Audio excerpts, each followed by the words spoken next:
Next man up, Paudie Butler. We've had him out many times. He's their national hurling coordinator for 5 years. And this is still last Saturday in Cove Park. Paudie, how many clubs have you visited so far in the country? 1,050.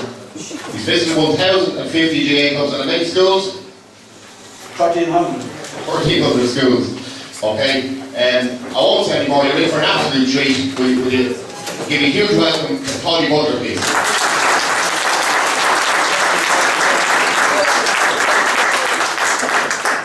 Thanks everybody. It's a great privilege and a great honour to be here. I was out in St. Margaret's last night with the Dublin Award 2 child coach. 26 people there taking themselves up to the next level in the child section. So I was principal of a primary school, so my expertise is in the child section. I draw on the science whenever I can, but I'm not a scientist either. I didn't spend my life studying the science, but I draw on it whenever I can. And I'm going to confine myself to children in the primary school. And if you see something that would adopt the 14s and 15s, take it, but I'm not going into the teenage years. Is that okay with you? So whatever you've learned there about the teenage years, it's important, and there's a set of great boys down there. Imagine boys of 16 and 17 coming to a coaching conference at that age, so that they will learn whatever is to be there in the new world. That's the kind of kids we have now. They're mad for coaching, they're mad for science, and they're mad for information. Well, okay, we'll start here. You see on the top there, images of children that are really into their game. They are really happy in their game. Okay? They've lost all their self-consciousness and they're really into the game, and you know, that's the image we really should have in our head. On the bottom then you see all the exuberance, the joy that children should have. On the top you see the skills, on the bottom you see the joy, and that's what we're looking for. And that's what we can have. We can have it whichever way we like it. The peregrine, of course, I'm a fanatical nature lover. The peregrine is a massive example of what we want. The peregrine reaches speeds of 220 miles per hour. That's hardly unthinkable for a human. If we could get to 25, we'd be doing good. Never mind the 200. So I know what would happen to me if I was coming through the air at 220. I don't know. I wouldn't see much anyway. I'd have my eyes covered, I imagine. But the peregrine anyway is a massive symbol. The black and white image there is a problem for us, because when we come into coaching, it isn't the black and white world. Everything is in the grey area. Everything.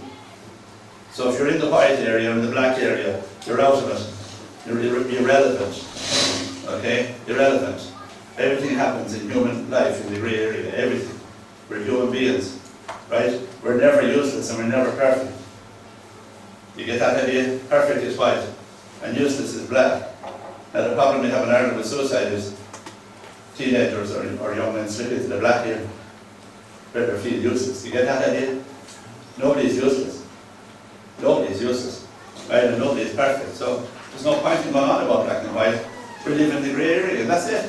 Now science is always changing and always improving, and we'll follow it because it keeps changing and it's relevant. Now, here we go, okay? Are we all set? Okay, go. So this is our this is what we want. By the time leaving the primary school, we want children flying. Flying means they have acquired bilateral coordination. They're able to kick with the left and the right, they're able to hand pass with the left and the right, they're able to strike with the left and the right. So beating your neighbours now is irrelevant. It has no business. It's a black and white word. Beating your neighbours is black and white. You won or you lost. It's black and white. It's no good. Waste of time. This is what we have to do. So if I get a crowd of under 12s, my job this year is to ensure that by the time they finish with me, they have acquired bilateral coordination. So worrying about my neighbours and thinking I'm better than my neighbours is just, has no business in that word. You get it? So if that means a mind shift, then shift the mind. The mind is easy to shift. Okay? It's easy enough to shift the mind. Now, can we press a button there? So Ireland is connected deeply, mythologically, to the children of Eire, the story of the swans. And the great connection with the swan is that in 40 years or 50 years that I remember one court case where a person damaged a swan in Ireland. There has no day passed me in the last 15 years where people aren't in courts for damaging children.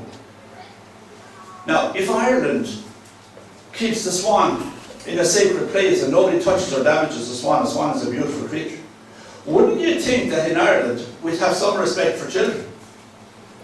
Isn't it an extraordinary coincidence, isn't it? That swans are sacred and children can be messed around and neglected and abused in all shapes and forms. It's a kind of a messy thing, isn't it?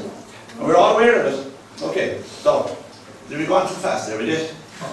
You're flying on and we don't even have to start. I'm going to suffer today. You're going to suffer, yeah. The nature of being a human being. Now, that by the age of 12 all children will be flying. Flying means that these boys down here in the primary school could come on to the under 14, which is the first competitive stage, knowing that they can pass right and pass left at ease and at will, and kick left and kick right at ease and at will. Okay, so if the under 6 coach, the under 8 coach, the under 10 coach, under 12 coach are doing their job, that shouldn't be altogether too difficult. But if I have to win every match that we play, everybody will be one-sided. Now, can you imagine a swan flying on one wing? No? Not too good? Now we ask, 70% of our players are on one wing. In the Premiership, unbelievable, have 60, 40, 50,000 a week. There's one-footed players. It's unbelievable. It's an unthinkable thing that could happen. But that's pure neglect and coming out of have to win. If you have to win, every ball is kicked on the right. If you have to win, every ball is struck on your favourite side. You see the black and white word there? That word has to go. Okay, now. Okay, the swan, flying. Okay, Finuala, Con and Fiacre, and that's the children of Lear's story. Okay, that's in our psychology. It's deeper in you than you understand. Every time you see a swan, you say, oh, what a beautiful swan. Every time you see a child, you say, oh, what a beautiful child. You say, of course you don't. Little fecker, isn't it? You know what I mean? Yeah, that tells you that mythology is gone into us. Okay, so mind your mind now. It's what you think about children. I haven't met a bold child in 6 years. Okay? Since I changed myself, and I changed the way I be around children, I haven't met a bold child, and I've been in 1,000 schools and more, and I haven't met a bold child. I met a lovely young teacher down in Kerry. I was doing a workshop down there at the school, and she said, excuse me, sir, we have no bold children in this class. I said, what a noble woman. What a beautiful woman. Every day, she tells the children, we have no bold children here. Some children have heard that they're bold 1,000,000 times before they're 4 years of age. You're bold, you're bold, you're bold, you were bold, yeah you were. They're bold at Granny's now, they're bold in the shop. They've heard that they were bold 1,000,000 times. Now, what would that do to you if you were any real at it? Would it convince you that you were bold, yeah? Would go along with it, wouldn't it? Now, suppose that child were told they were good 1,000,000 times. How would they feel about themselves? Huh?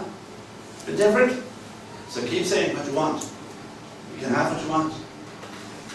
Keep saying, you have it rather than saying what you don't want. No, I don't want you to go there. No, you're doing that all wrong, Johnny. Johnny, you're doing that all wrong. Now, how helpful is that to Johnny, huh? He still doesn't know what you want. And you don't either, obviously, yeah? Would that be true? Because if you do what you want, you just say it. Yeah? I want you to have a go on your left foot now. There's nobody here on your side. There's nobody laugh at you. I wanted anybody laugh at you. We have to start somewhere. Have a go. Okay, on we go. Now, even though the swans are magnificent flyers, and swans are in their element in 2 areas. Swans are in their element on the water and in the air. Okay, think of that. They're in their element. They're at home. Okay, now, even though the swans are natural flyers, did you have to spend 5 or 6 weeks before they fly to get their feet under them before they fly? You try to see what I'm coming at? Children getting their feet under them before they fly. They have from 4 to 12 to get their feet under them. So if you live by water or a canal or anything, you'll hear all this massive clattering in late April and May when the young swans are beginning to trying to gain enough speed to get up. So that's the analogy, that's the metaphor I want to put into your head. How long are you going to take to let the children get their feet under them Okay, on we go. So here's the children. I want my children that I manage and train to be irrelevant on the field and off the field. The swan is irrelevant in the air and on the water. I want my children to be irrelevant, happy and content on the field and off the field. Is that making sense? Isn't it? This is normal. You're all parents, most of your parents. You want them happy in the field and you want them happy at home. Okay, so this is the optimum learning environment that you can create. Now this is scientific enough as well. But as John said, this is the art of coaching now as against the science. Okay, so what's coaching then? It's science in the art of science. Do you get it? It's science in the art of science. You do the right thing, but you know how to do it with the given child. Okay, press the button there now. So when the body and brain are sufficiently developed, something good can happen. If I go through, so the biggest single thing that I see wrong with coaching underage is that people go to hand passing, hurling and football long before the brain and the body are ready and cause a negative chain reaction down the line. So if you see a child doing this, you know that the brain and the body, neither of them are ready, and you're going on with it. You're oh no, we can't. You know? You got good at it around 38, but they should be good at 60, or maybe you never got good at it, if I even were to admit the truth. But when you see that, pull back. You're way too soon, you're going ahead of the brain and the body. Can you see it in my body? You can see that you're going ahead.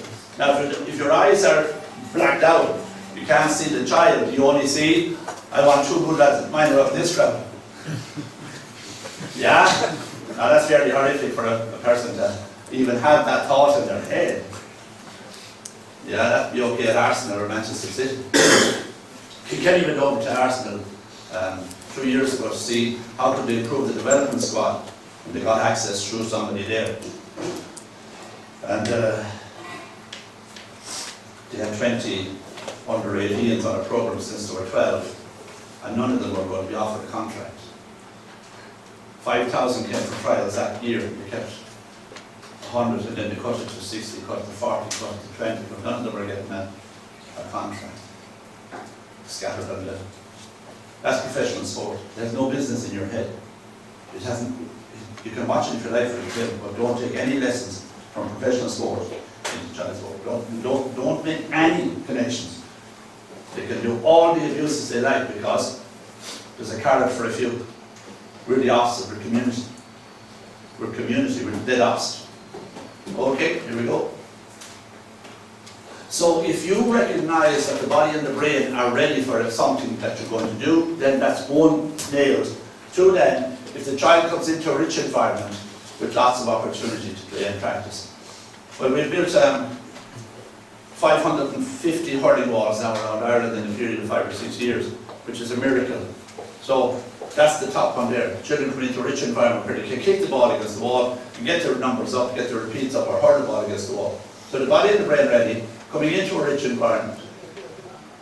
Now we could spend a day talking about rich environment, but we'll press on.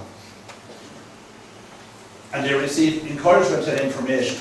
If I go about that word instruction, then I'd say encouragement and instructions and information. So that's the optimum conditions. Now just look into yourself for a moment and see how are you about creating the optimum learning environment for your children. Have you any idea about when body and brain are ready for a certain action?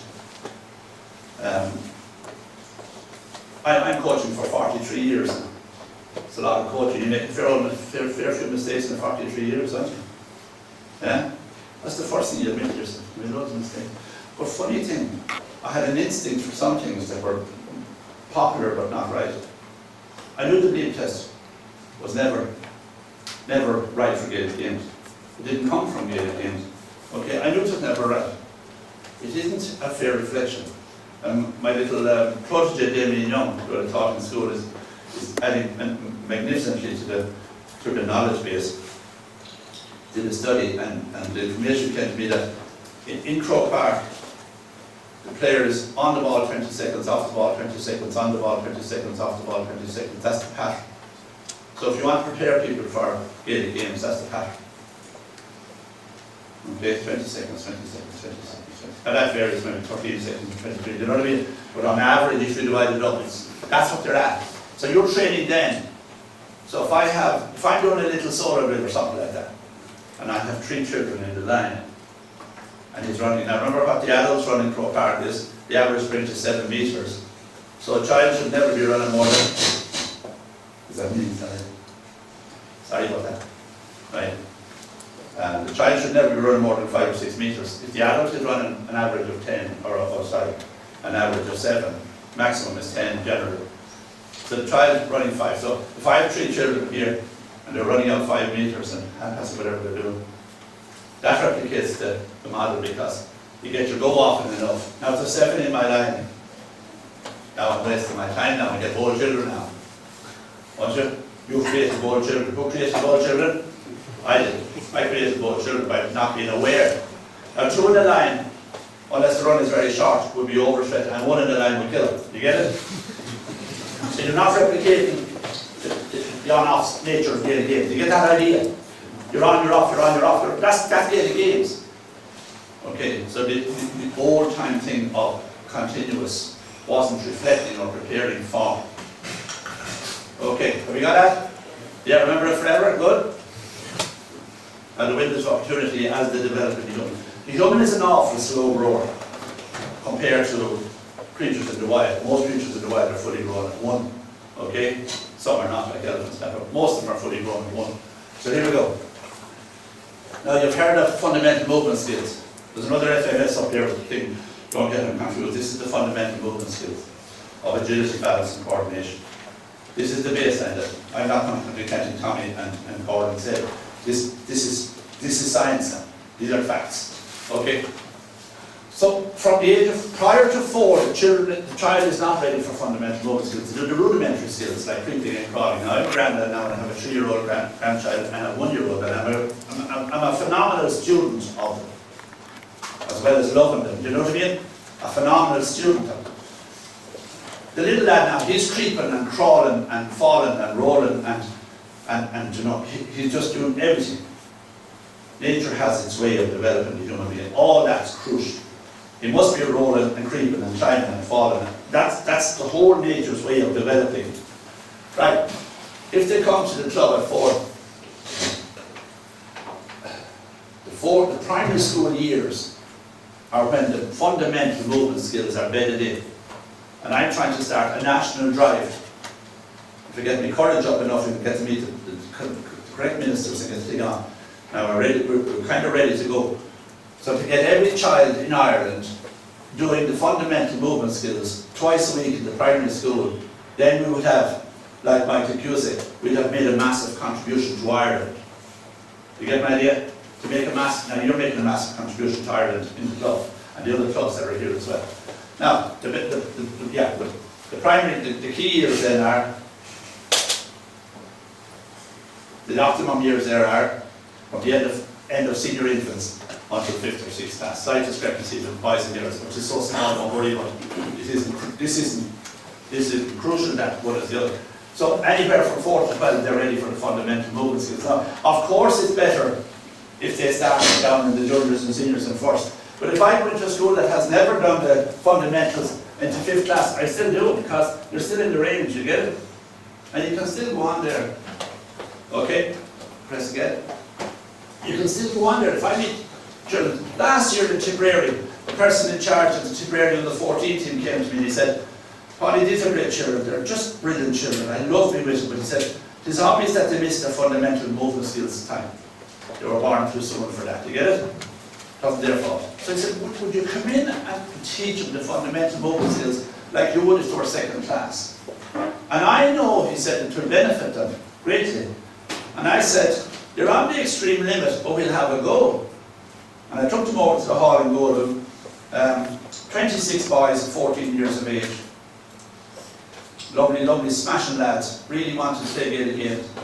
Really, really wanted to play Gaelic games. And we did our fundamental movement skills. And then he took it from there and made sure they did 10 or 15 minutes every night. And he turned them inside out. They were on the extreme late end, but they still, because of their good attitude, they took it. Now, on we go. Speed. Speed, not the red one here. The human being is unique to itself. From the age of 7 to 8, a window of opportunity develops in the human body for speed, but not as you know it. It's footfall speed, Michael Flatley speed. It's how many times the foot can hit the floor. Not can I get from here to there. So if I'm running from here to there at 7 or 8, it's not much good to me. But if I have cones and I sprint out of the cones, that is really good for me because I'm getting the footfall. How many hits did Michael Flatley get in the second? Come on. Come on, 2, 4, 27. Think of it. 27 hits in a second. Think of it. This is like the peregrine here. This is like going at 220 miles an hour in a human being. Imagine the mind and the body being in so much harmony that you've got 27 hits in a second. You know what a second is? It's no time, yeah? Now think about Michael Flatley in your life. Check the Guinness Book of Records, he's there. The all-time champion of the world in hits per second. The all-time champion.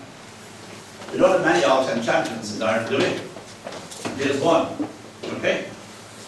Now the next one, supplements, and press on then, we'll keep going. This is one that people here would be interested in. The golden age for learning skills. It doesn't mean that this period isn't, something can't be done, but the brain and the body are not, they're not ready for what? Does that mean? The brain and the body are not ready for much. So keep the skill level a little down, keep the fundamentals high. But when they hit this period, around 8 to 12, it's the golden age for learning. Coordination, ball sports, hurling, football, camogie, handball, rounders. This is the golden age period. And if it's missed, it's difficult. Is that okay with you? The biggest problem is most people are ahead of the children. They're just ahead. Can you see where they're forcing skills before the child's body and mind have come to some? So load it a little bit more on the fundamental movement skills and the fun games down lower, and then they should be ready. If the club did its business, they would be ready to capitalise on this and go into a secondary school to have enough skill then. And I know this now. I know a lot of children. 51% of our teenage boys in Gaelic games are giving up at 15 and 16 and 17. 51% the RSI report on his mother format. 159 pages if you want to read. But it's my business to read those things, isn't it? So that you can know. 51% of all your children are retiring in the teenage years. That's an awful loss. That's a hemorrhage, isn't it? Across the Western world is 70%. We're better than the rest of the world, but we're not anywhere like what we could be. Now, I think the seeds of that are sown here. So the child of 8 or 9 or 10 will go because mommy or daddy are coming down and they'll put up a lack of skill. But when you're 16 and you make a fool of yourself, you won't come back again. So the seeds of the failure are not, they didn't happen. It's not what happened at 15 or 16, it's what happened or didn't happen. Are you able to make that connection?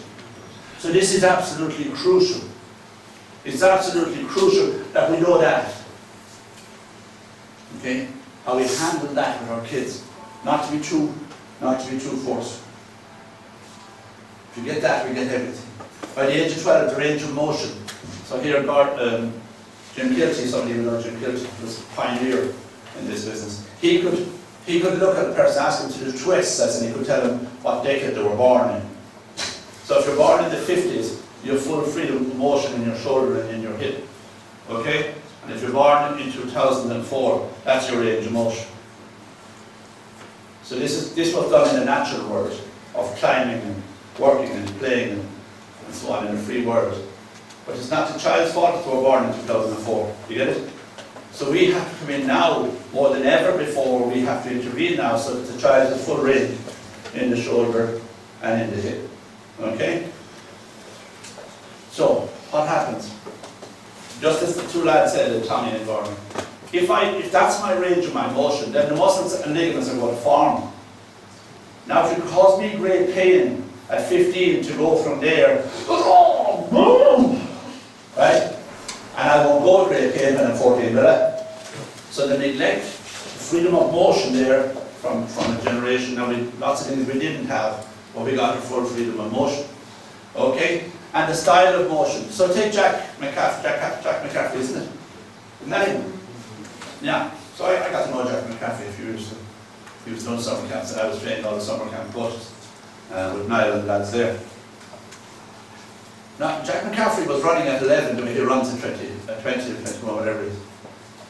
Okay? So your style of motion and your range of motion is more or less set by 12. And that's fairly horrific to know, isn't it? Isn't it? Why? Because it tells us we got to be... You see now how you have no time for meeting your neighbours, do you see it? You're way too busy altogether. And forget about the neighbours and forget about all the things that are loaded into your head that's full of rubbish. Go back and see, oh Jesus, this is what we have to do. We better have a meeting of all underage people in the club, because this is what we have to do. And by the time you're 12, the range of motion of the shoulder and the hip are set for life. Set! And then you wonder why the teenager can't run. Now, if he can't run, he won't run, and he's gone. Why is he gone? Because he won't embarrass himself in front of me. Do you get it? The next gap for speed in the child comes at 13 and 14, and it's about leg stride. It has nothing to do. But if the footfall thing was missed, well then, the stride length won't give him speed because he missed the footfall, and it's the combination of footfall speed and stride length that gives you. Alright? Do you get it? Yeah? Is that all making eminent sense, is it? Yeah, anybody could take that. Any right-minded person will accept all that because we love children. Is that okay? The only reason we're here is because we love children. We just love children and we want them to get a right break in the word. Okay, on we go. Now this is how the children learn to write. They'll start off and they doodle. Tongue is out and the crayon is in the hand and they're sweating. Big work. It's big work. And you laughed at the poor child. Now he'll never pick up a crayon again. It's gone. Right? So that's what happens. You know you're on for mine. Right? And eventually then the teacher in school was a trained teacher up in Pats or down in Limerick or wherever says, okay, a couple of weeks now they'll be ready for a bit of pattern work.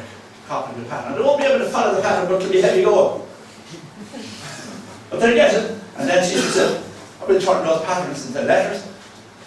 We'll turn those letters into words. And then the first day the child writes their big story. I like to jump on the trampoline and I like ravioli. Yeah. So there's the child playing their game, making little mistakes, but they told their story. We're playing hurling, we're playing football, we make mistakes, but I think this is a fantastic story. The child is so full of life, and so full of desire for life, and so full of hope for the world. Okay? She likes to jump on the trampoline, and she loves ravioli. That child is going to go a long ways, eh? But if we were old-fashioned coaches, some of those letters are wrong. And the spelling, oh my God, I never learned to spell. Do we do that at Gaelic games for children? Lose the head when they make the little child version of the skill. The child version has to happen. That has to happen. There's no way you can bypass that. That's the process. Are you with me now? Do you get what I'm trying to take you? That's the process and you can't bypass it. Every child in the world, in every country, that's the process. And some of them turn out to be John McGarrans and they write literature. And there is a Butch Cooper, and there is a Jack McCaffrey, and they write literature. But they're only 1% of the whole, and most people will never write literature in Gaelic games. They will never be stars in Croke Park. 99% will never star in Croke Park. So do we give up? No, we do not. We're for everybody. I'm for the lad on the junior B team, the lad on the junior C team, and the girl on the got a one chance to play camogie when she was 36. I'm for her. I'm for her. Do you understand? She never did her doodling, but she wants to play. Mom's and me, yeah? Isn't it? Lovely story. One. Same happens for us. This is where we work. Now, I should have done up high, but I haven't. Okay. This is the way the word, this way we operate. We have a thought. A thought leads to words. The words leads to actions. The actions leads to habit. The habit, then people know me as my character, and then that creates my destiny. So we'll take two people. We'll take John and Jim, okay? John is a happy man. He loves going down to the other tents. He loves it. He's talking to his wife at the dinner table. I'm going down to the tents tonight. They're unbelievable. They're unbelievable. They're crazy for learning. And they're so helpful. And they tie you up everything from me. I love going down because goes out to the field, his words are happy, they're positive, he greets the children, he loves them all, they know it, and the actions are positive, and next thing is everybody says, God, he's a great lad, he's a great lad at little ones. And so the destiny is formed. All those will be hurling and footballing into their churches. Now who's the other guy? Jimmy, is it? Jimmy's cantankerous. He's talking away, he's muttering away in fucking one of tents. But drive me fucking mad tonight, right? And I won't listen, and I can't get him into Alina. And he goes down, and his words are crossed, and he's cranking and giving out before he even gets there, right? And his actions are punitive. You get 10 laps off, you go 1 lap.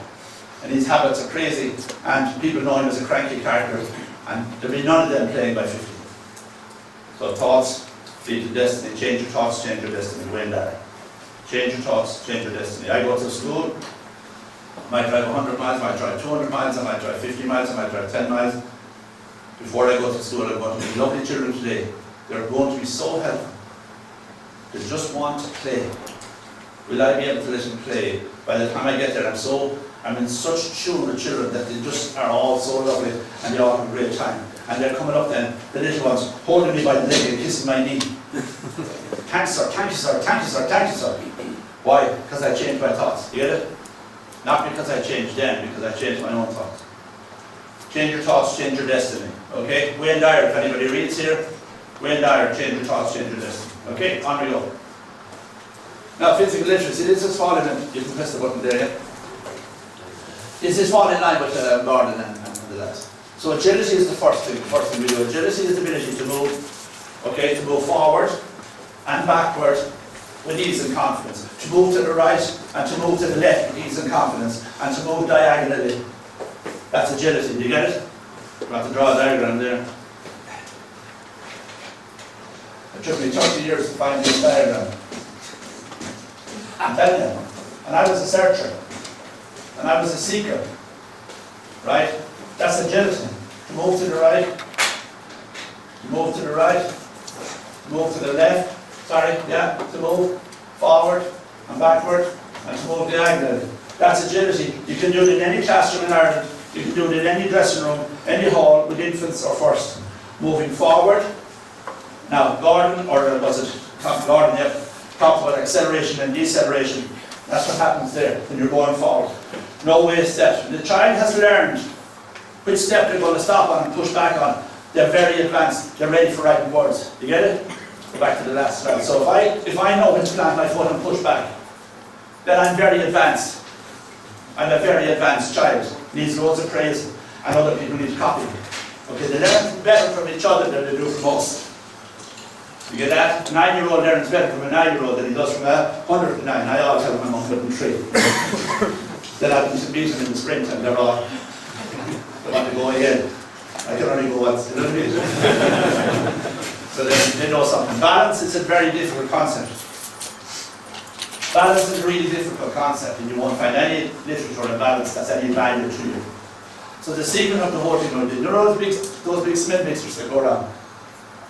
You know them? Yeah. So if you hire one of them even and fire all the little tens in and then turn it on, you develop balance, which is illegal. Is that right?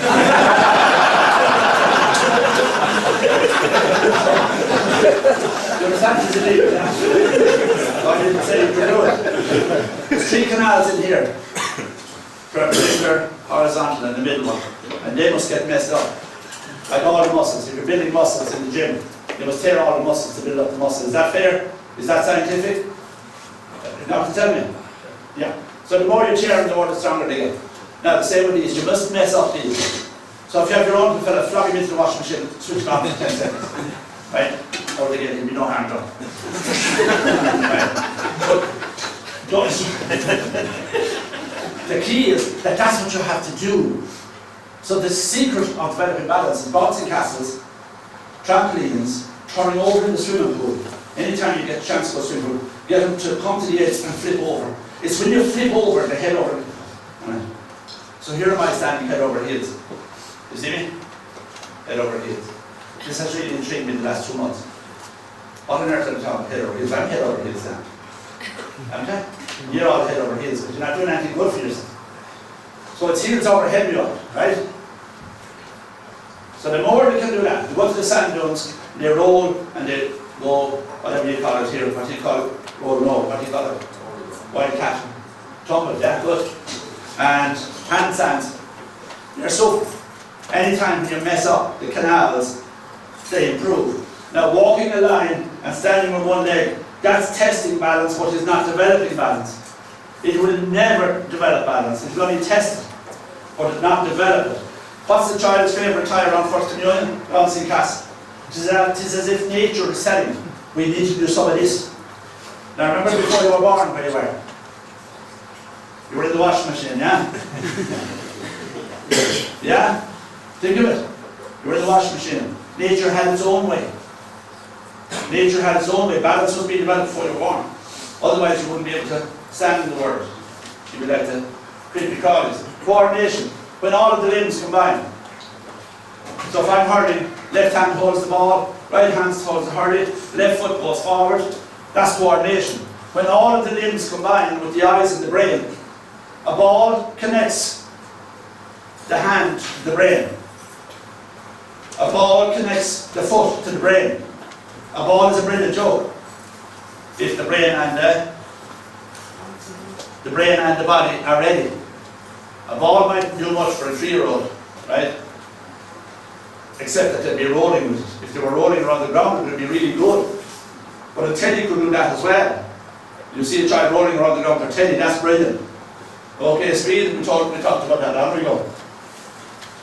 There's a second family, yeah? Running, jumping and throwing. Now, the lads mentioned it already. The secret of the whole thing in running is, can the child get the 90-degree hip flex at will?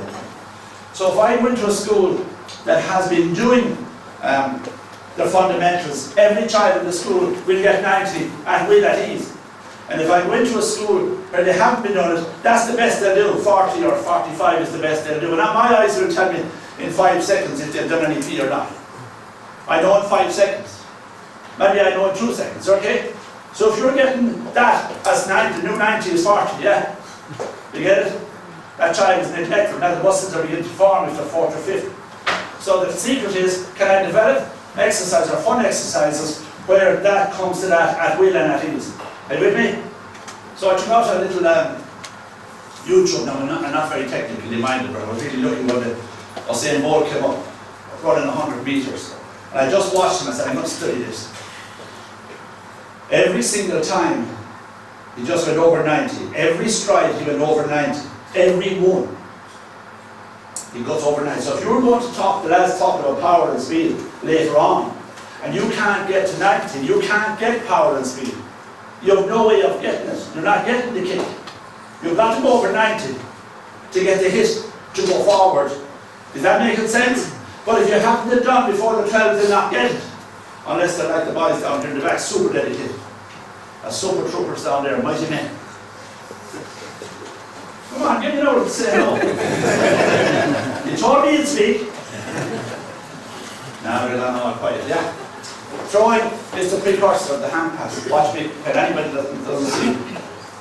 There's people down there who can't see and they'll blame me when I go home. You were grand but I couldn't see one fucking thing you were doing. Right? Because they couldn't stand up, they have no legs and they're all down the back. This is the movement. This is the movement that you have to get. It's as if it was a stick hanging off here like a pendulum on a clock. If you get that, hand passing will become very simple down the line. Did everybody get a picture of that? Yeah. The freedom of that. So hand passing then becomes really simple. You see Tomas O'Shea, how natural that is with him, and the ball goes 30 meters. You say, how did he get? Because he has freedom. But once that bends and once the effort comes in, you see the child is now the start. They're doing an adult version, they don't have adult form. So if we can get that, throwing, if we can be throwing for about 5 years before we do a hand pass, they'll be the best hand passers in the history of the sport. But no, we couldn't wait that. We fucking do it right now. You know that kind of thing. You see? Do it right. Right by whom? Right by whom? Not right by the child, by any manner of means. That's what's right. Did you get that? Now can you see how easy to come from throwing to hand passing would happen so logically, there would never be a day when you wouldn't remember the day you passed from throwing contest because it would be no big day. Get that idea? I don't think I landed Gordon, I don't think I landed properly.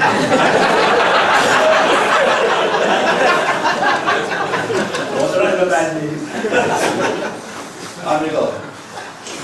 And you get the story here. This is what the art of good. Everything I'm doing with the art of coaching about you being a good person. Picasso used to say, when he went into his studio to paint, he left himself outside. I think it's the right idea. I think it's a supreme idea. When I go coaching the kids, I leave myself at home. I become a child. Yeah? Isn't it a brilliant idea? You know, the Japanese that leave their shoes outside the door, that's the same idea. They leave that other part, the bad part of themselves outside. Come into your house as your friend. Okay. Now, what have we got? Catching. So, how will I get good at catching? Now, the brain, a ball or a beanbag or a teddy, anything that's soft, I won't leave any impression there. So if I throw a size 5 1 ball to you, yeah, and you're no child, now if I hit it, so I line up the under 10s, 10 yards apart. Now, you hit it there as hard as you can now, and you catch it clean. You missed it. You blind, you know what I mean? No chance of possibility, but neither does he want to. I was down in Cork last year, the under 14 development boys. Not one boy in the 30 would put his hand for a ball. So I could trace their history fairly quick. They got introduced to a hard slitter too young, learned their lesson, and they wouldn't put their hand for anybody. They would not put their hand for anybody. The hurry goes up. Take the pain out of it, bring it down. They were nice and skilled at that, but no hand would go up. So look at your boys at 14 or 13 or 15 and see how many hands are going up, and you say they got a good training, and if the hand doesn't go, oh my God, those boys were shoved on way before their time. They were put to the meat factory before they were any meat on them at all. Right? Passing, probably the only single way we have left to socialise children. I'm no big fan of soccer or that, but I do love Messi, right? Messi one day for Barcelona executed 174 passes to his friends to redefine how the world should look on sport. Sport is about passing the ball to your friends. This hero of mine gave 174 passes to his friends in one match.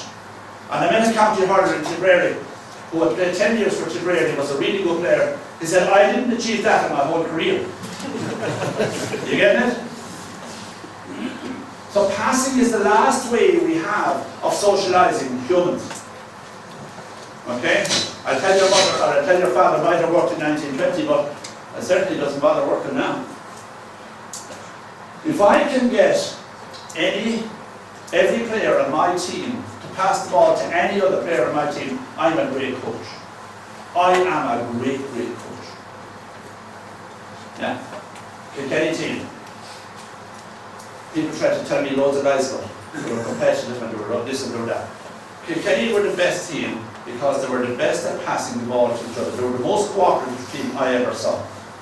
The New Zealand All Blacks are the best team in the world because they're better at passing the ball to each other at the right time than anybody else.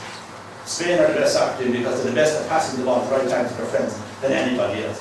Not because they're competitive, but because they're cooperative. You get that idea? And so we bring in big, dirty adult words like competitive and getting stuck in, when we should be saying pass, pass, pass, run on, pass, run on, pass, run on, get the right pass, pass, run on. Because that's the world the children are in. Happy worlds. So kicking and striking, we'll go on the days we know it. Quick. You're slowing me down desperately. Okay, hold there, now we're going. That's it. Now we're going to build our house. So you're a club here. People here have different clubs. You're going to go now and go build your castle. You're going to build your destiny. This is the blueprint for your destiny. Get the people down low from 4 to 8 or 10 to put in a really good foundation of agility, balance, sport. You can't stand up, it's allowed. It's allowed to stand up at the back. Yeah?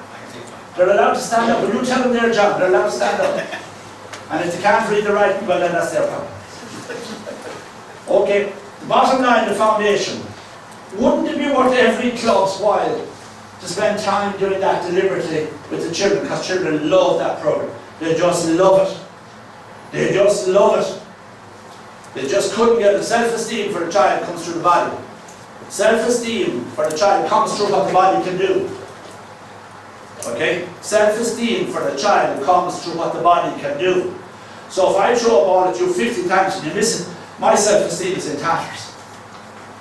My self-esteem is in absolute tatters. I have no regard for myself anymore. Now if I threw the teddy to you 50 times and you caught it 50 times, I'm going to catch him. I'm going to catch him. I'm going to catch him. I'm going to catch him. See what I'm talking about? But if you present failure, failure, failure, failure, failure, failure, which was the old way of coaching, then the child's self-esteem is intact.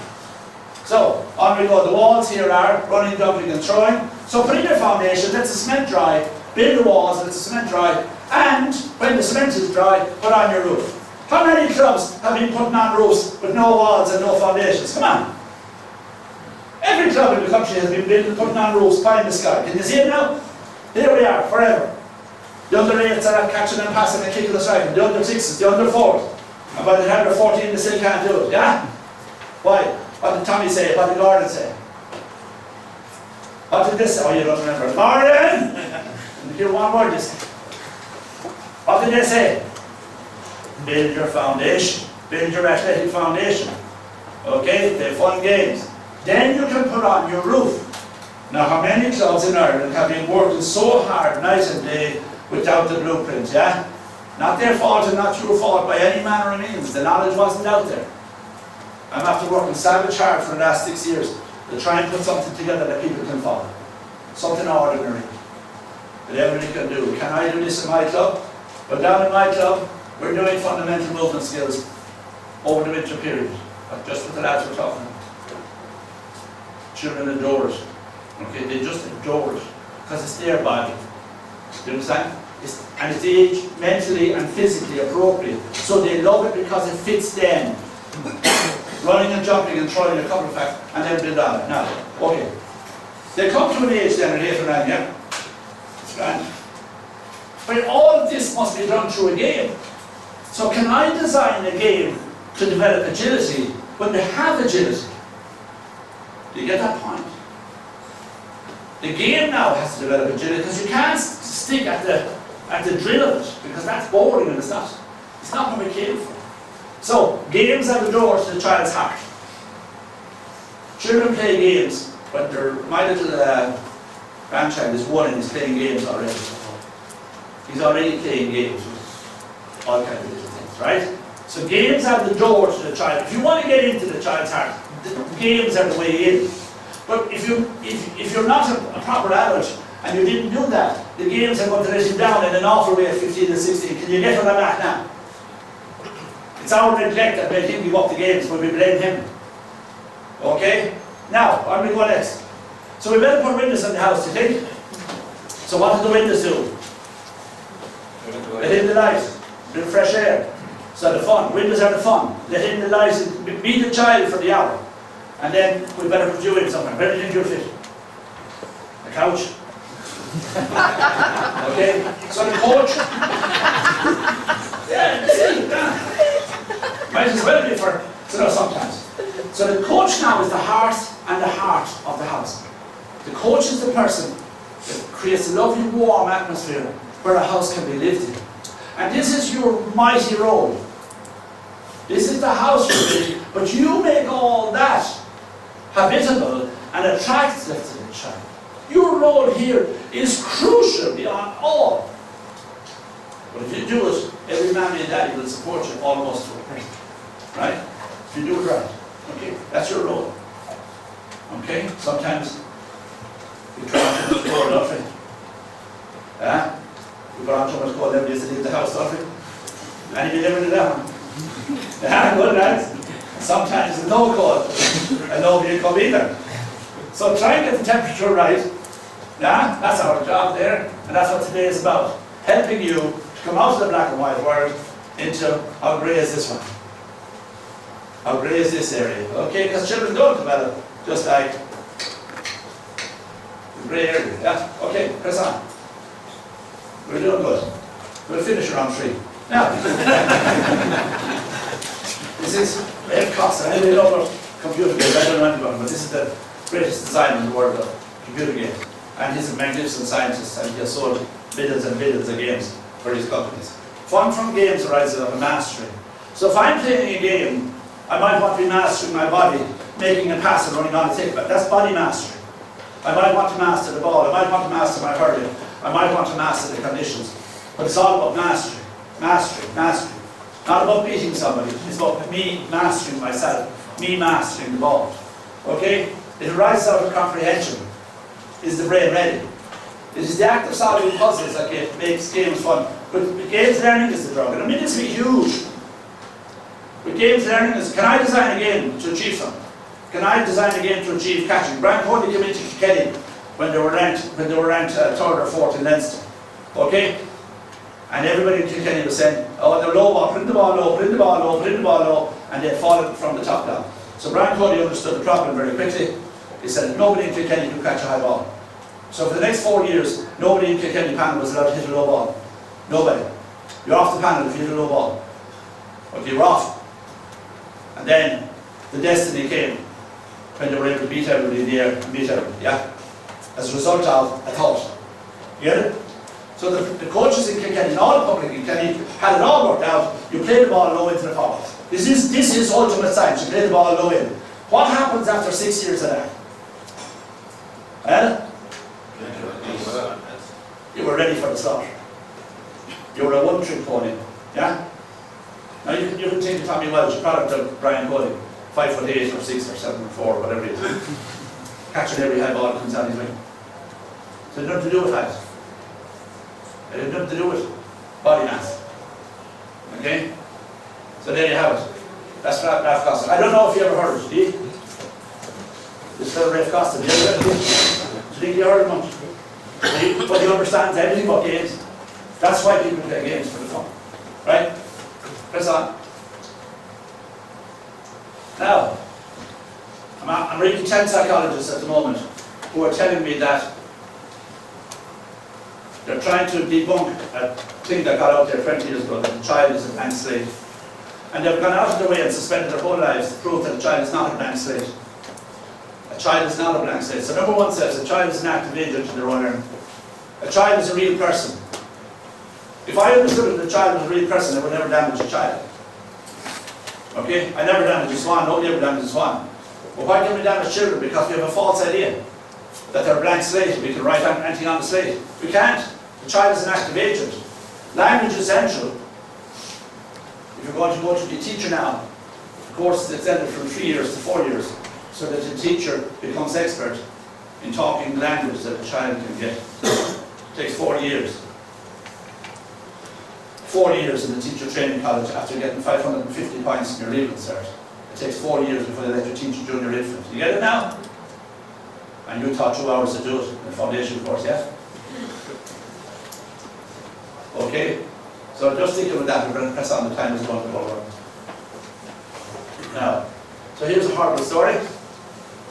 Around the age of 8, the parts of the brain that have not been used are pruned out by everybody here.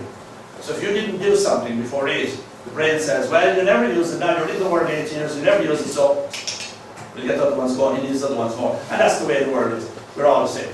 So, if a child hasn't done any fundamental movement skills, it's going to be quite difficult for them after 8.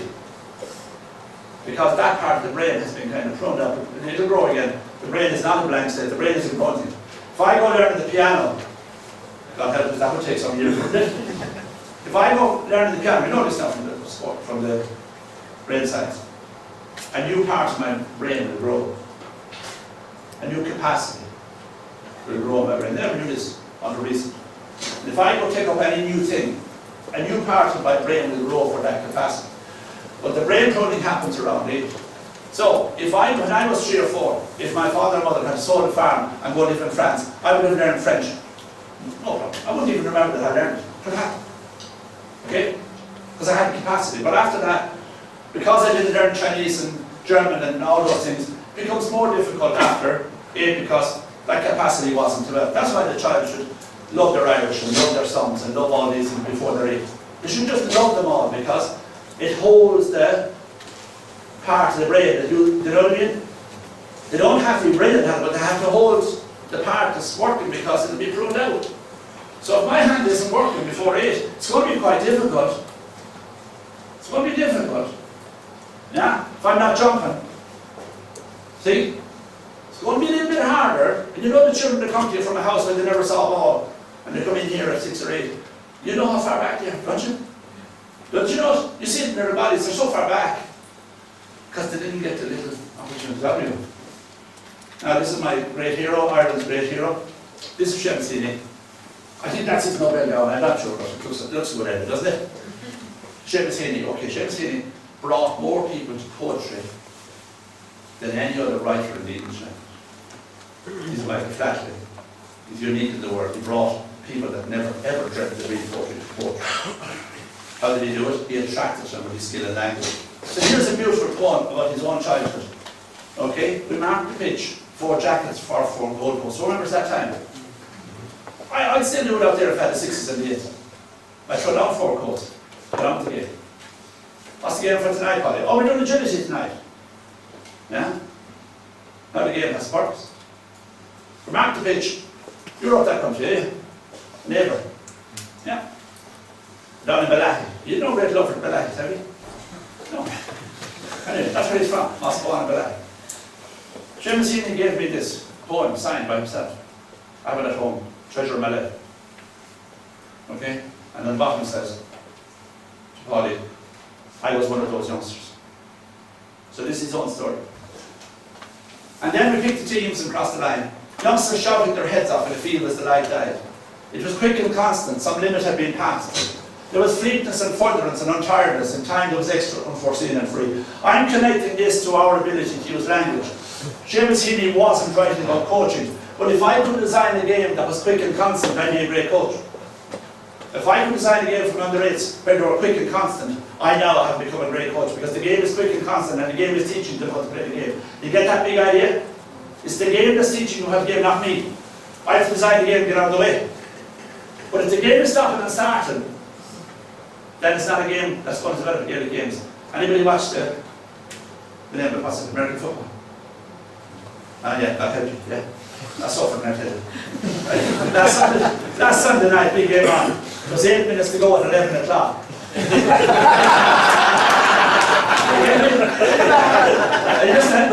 was 8 minutes to play. The game finished at 12. No, this is all true. You have to play 8 minutes. So the people said, gosh, Jesus, that's the up. Right? 8 minutes, you're making no difference. And the match was still going on at 12. You get that? So we're preparing for games, not for American football. You get it? So if we have stop-start games, that's preparing for American football. A game that's constant, quick and constant. Some limits have been passed. Mihaly, the great Chicago-based psychologist, has spent his whole life talking about state of flow. Seamus Heaney wrote in a different language. Some limits have been passed. The children have gone into the game. Great basketballer, Michael Jordan. Is it? Yeah. He said he played basketball to get lost in the game. Think about it. He played basketball. I played hurling to get lost in the game. I played football to get lost in the game. Everybody plays the game to get lost in the game and forget about the word. You're all the same here. You play the game to forget about the word.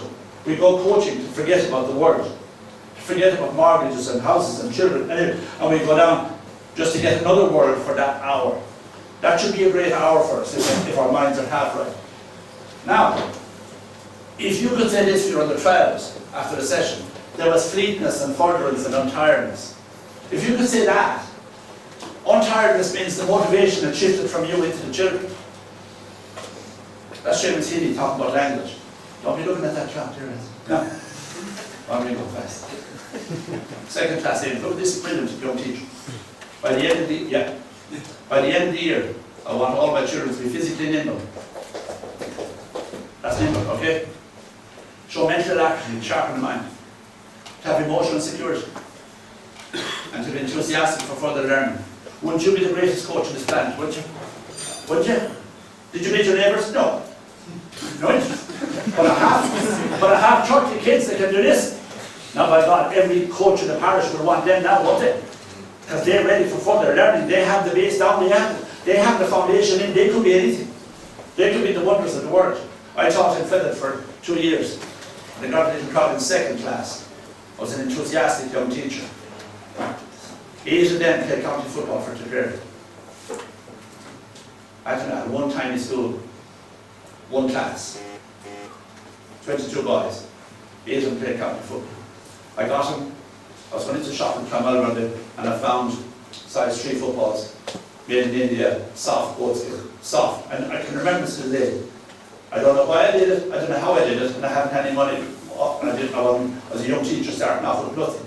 But I bought the footballs and brought them up, and those boys, when they kicked the ball, felt no hurt. The leather was soft when they passed it. When they hit them on the face, they felt no pain. They were great to go to the ball even by the end of second class. They were physically nimble. They had mental sharpness. They were straight. Okay, press. On again. 2. Go on. No time. Okay, there we go. Coaching for character. This is the GA. This is the opposite of all professional sport. Because it matters what sort of human beings we are and what sort of people our children become, yeah? Yeah. Now, here's the big words. Because it is better to be courageous and disciplined, fair, honest and humble and wise than not to be. So there's the parameters we're setting today. It's better for me to be courageous and disciplined, to be fair, honest, humble and wise than not to be. Because good character is good for its own sake. If I ever bet Vincent's or if I ever bet Kilmacud, it doesn't matter. But if I produce these kind of people, we'll have a phenomenal club for years and years and years and years. We'll create a destiny, and winning will come in its turn. Go on, press on all that, keep going. There's a year's work in that. Go on. So here's little Barney, a lovely little boy. You wouldn't think there was much going on here, would you? Would you look at him? You wouldn't think he was too alive, would you?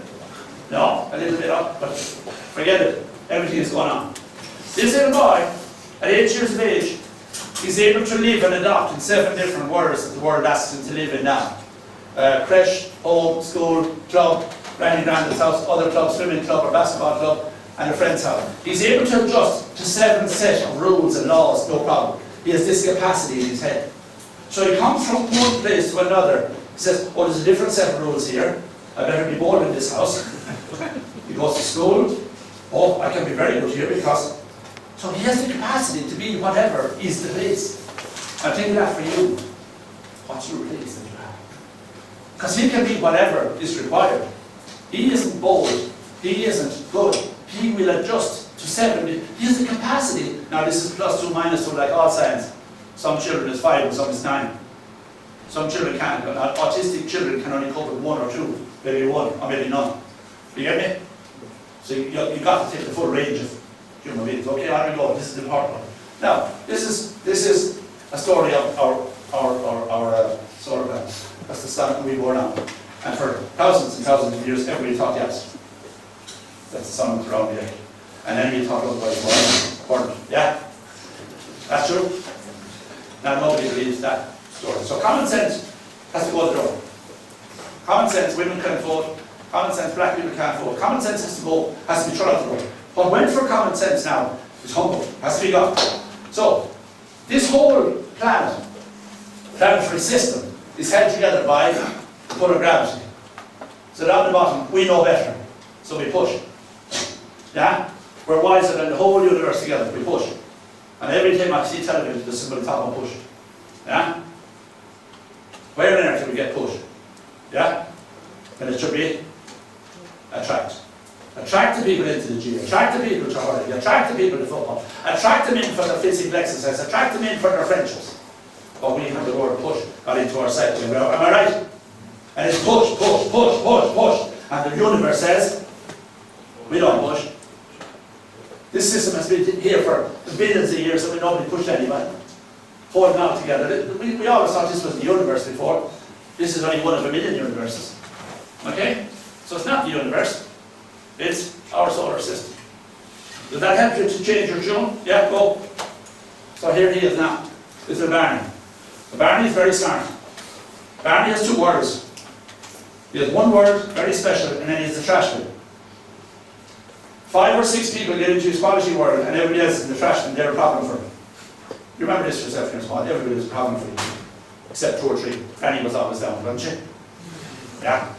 So Granny was in your special ward always. You know this story. But this is the science of it. Now, if I want to be an effective coach, I must get in here. Barney has very strict rules of how he lets me in. See what rules Barney has. You think there's nothing going on. But I trust myself. Sorry.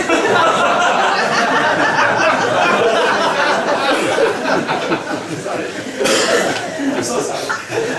So, look at Barney, who's supposed to have nerve brain at all, look.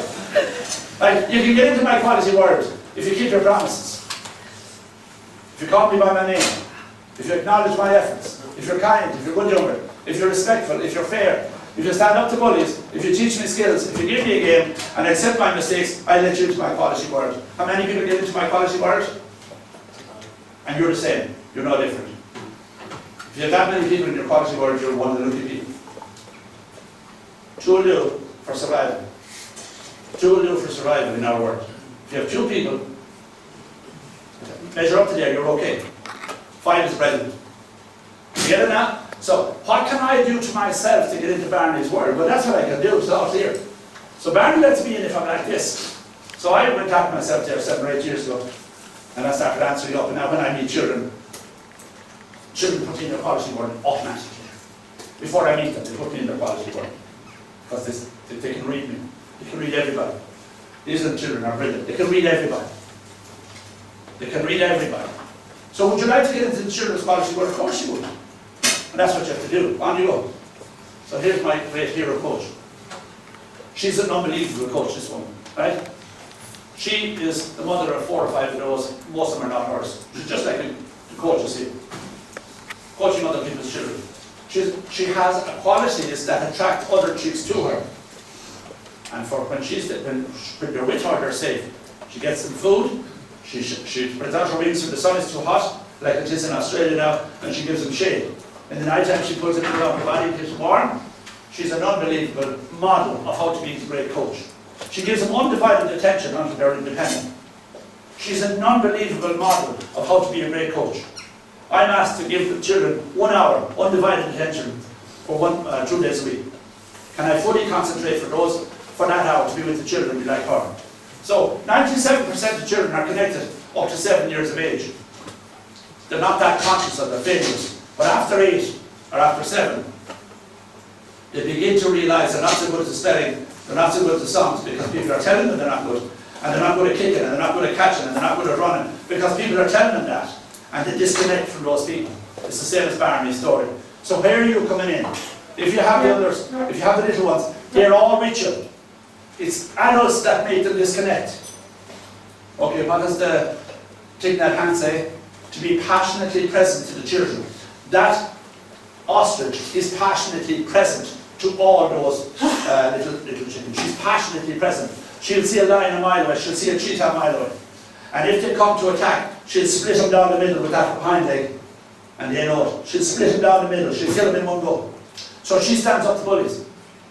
How many of us have had not the spine to stand up to bullies? Yeah? We're afraid, aren't we? Yeah? Let it go too far? She's fearless. Okay, here we go. There's the big daddy being kind and gentle. Mashing up the grain of corn for the little baby. Isn't that a lovely picture of coach, isn't it? That me, the big daddy who's 6'2" and 24 stone, and being kind. And being kind. Okay, here we go. By the age of 3 in Ireland, children have learned to tell lies. Okay? This is shocking, isn't it? The child has to learn to tell lies by the age of 3 in order to stay in the world. That's shocking. That's true. To learn to tell lies. Now, the minute you tell a lie, you're demeaned. You're lessened in yourself. So by the age of 4, children are already lessened. That is why by the age of 3, the last time the child sees themselves in the mirror is 3. Because what they see, they like. But after telling lies and after doing more things, they don't like it. So we never see ourselves again in all our glory until after 3, because we're tarnished. Is that okay? So make sure that you're not the mirror that's tarnishing the child, that you're the good mirror. Press on there, I'm in a hurry. John, how many minutes have I? Oh, you're about 20 minutes over. I'm 20 minutes over. I didn't start until 20 minutes late. Now, on we go. They'll be right there. This is John McGarren, the great writer of Ireland. And he understood the complexity of children. Though children are seldom fair, they have a passion for fairness. Children are not able to be fair, but they want you to be fair. That's complex. Now, John McGarren is one of our great writers. In their need for certainty in an uncertain world, they demand that all promises be kept. So if you're going to make a promise, make sure you can keep it, and if you can't keep it, don't promise. Okay? Don't promise. It's an easy thing. Don't make promises you can't keep. Children have this inbuilt thing in. On we go. We'll just get to a couple of things. On you go. You can't do that. What? A lovely story here back. A lovely story here about trust. Everybody talks about trust as being important. Trust is not important. Being trustworthy is important. Trust is nothing. It's like weather. It means nothing. What matters is, am I trustworthy? John rang me about 19 months ago, wasn't John? 27 months ago. And I'm here. That's trust. That's trust. You get it? So, am I trustworthy? When 28 other aides come to me, am I trustworthy? So here's a lovely story of a tree duck. Because of evolution of some kind, this duck had to decide that her eggs are being taken, and over 20 or 40 generations, they nest now 40 foot up in a tree. And nobody damages the eggs. So she has her chicks raised. She's been talking to them now for several days and tells them there's great times ahead. And she says, when I come to the edge of this little nest, I'm going to jump. And when I'm down, I'll call you down, Peggy, come on, and Jimmy, come on, and they have to come. They're flightless birds, and they're 40 feet up. Slightly up on top of the spire inside O'Connell Street. And Daddy says, come on. Not too good. On we go. So, there she goes. She does her demonstration. She's a good coach. She does her kind talk, and she does her demonstration just like a coach should do. Now, she's on the ground, and she says, quack, quack, quack, Peggy. Here goes Peggy. No wings, no feathers, no flight, 40 feet up. That's trust. You get it? That's trust in the coach. If we're trustworthy, children will do anything for us. Anything. This chick trusted her mother, and she made a 40-foot jump. On we go. So Mammy had been busy for a few days, hadn't she? What was Mammy doing? Making sure that she was trustworthy. You get it? Mammy was trustworthy. The children didn't have a failure. They might have had a scary moment, but it wasn't a failure, and when they landed in the leaves, all was well. 2 or 3 minutes, and the whole family is down, and she's proud as punch. She saved the whole 26 of her under 8s. She held them on. On you go. Go on you go. Press all in, no time today. Go on. This is the face of a modern coach. That man had no hardship in his life, obviously, isn't it? Isn't it? Isn't it obvious he had no hardship in his life, yeah? That's you when you come to the field. You have no hardship all day. Work was good, everything was good, everything's good at home. That's you when you meet the children. This is a man passionately present to the children.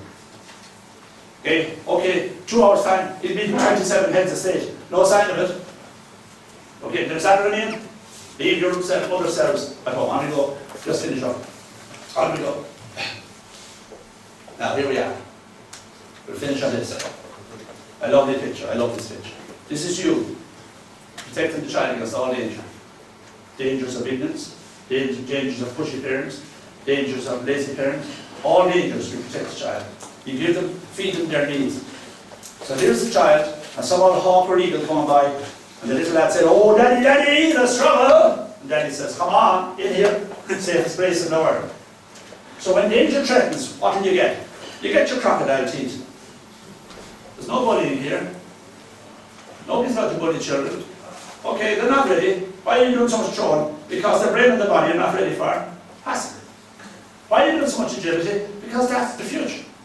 Your child will still be playing at 17 and 18 if he gets a good agility program. So, isn't that a nice image to finish with? How many times have we been scared to stand up to all the enemies of the children? Yeah? Ran away from this parent, ran away from that parent, scared of our lives. Doing things that we knew were bad for children because we had enough guts or enough back home. We're